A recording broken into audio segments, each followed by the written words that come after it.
Je vais parler aujourd'hui de nos fameuses blessures du passé. Bonjour à toutes et tous et bonjour à vos inconscients. Comme à mon habitude, j'espère que vous allez bien.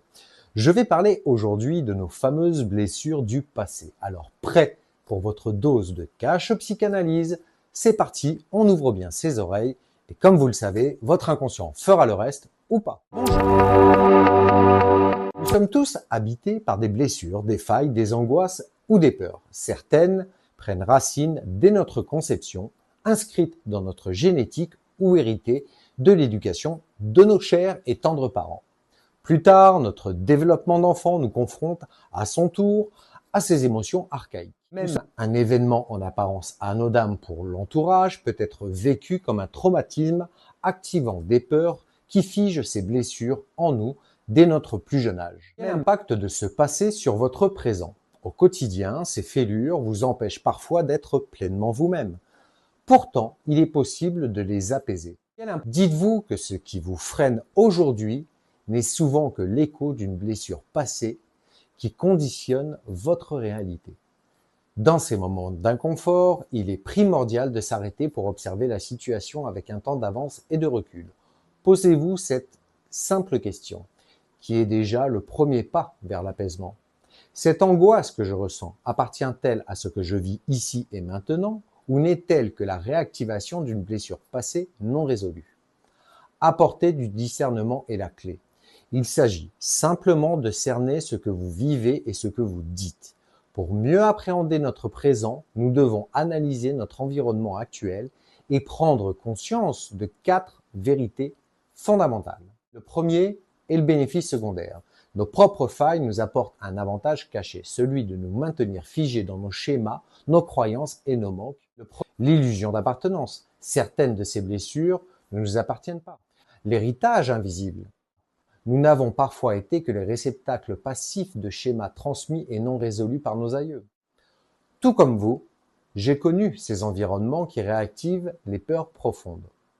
Ce moment où l'on se sent totalement figé, incapable de répondre, de fuir ou de se préserver, alors qu'un autre, au vécu différent, parviendrait à réagir ou à rester indifférent.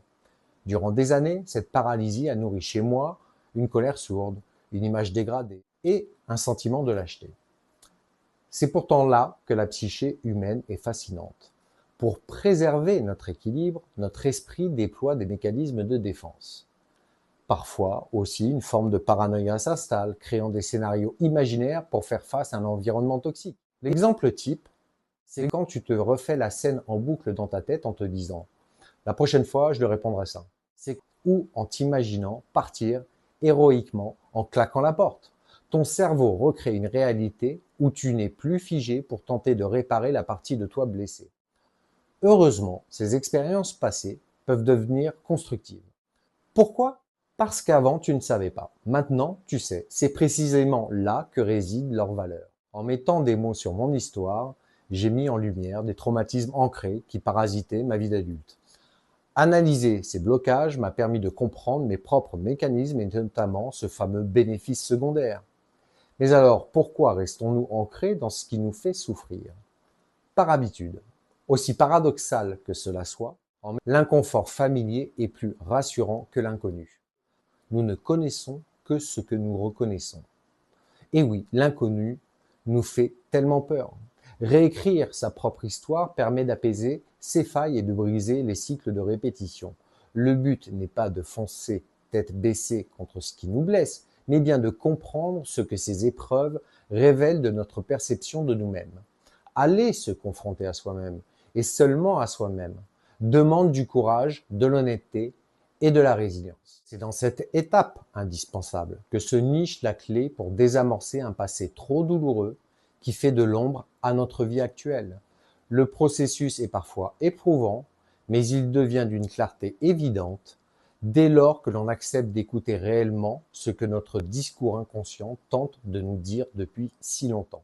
Enfin, s'autoriser à faire autrement devient un magnifique mécanisme d'apprentissage pour continuer à se construire et non à se reconstruire, car non, on ne refait pas sa vie, on fait sa vie. Connaître nos failles et les mécanismes qui en découlent nous permet enfin d'expérimenter notre pleine capacité à agir. Il n'y a plus de recherche de perfection, de bien ou de mal faire. Il s'agit simplement d'expérimenter la vie librement, sans nuire à autrui. À vous maintenant. Et vous, quelle est la scène que vous vous refaites en boucle sous la douche en vous disant « j'aurais dû lui répondre ça ». Dites-le moi en commentaire. Ou bien encore, quel est l'environnement ou la situation qui, aujourd'hui encore, active vos mécanismes de figement. Enfin, si vous deviez écouter votre inconscient aujourd'hui, quelle est la première chose qu'il essaie de vous dire depuis trop longtemps, mais que vous n'osez pas acter par peur de l'inconnu et de votre capacité à agir et à faire autrement. À toutes et tous, un grand merci pour votre attention sur ce sujet si riche. Je rappelle que cet espace est un lieu d'échange où la bienveillance et le respect sont les maîtres mots de nos histoires de vie respectives. Échangeons donc avec le cœur. Quant à ceux à qui mon contenu ne plaît pas, gagnez du temps, passez votre chemin. Votre temps est bien trop précieux pour le perdre ici. Et mon inconscient se portera très bien sans vos projections.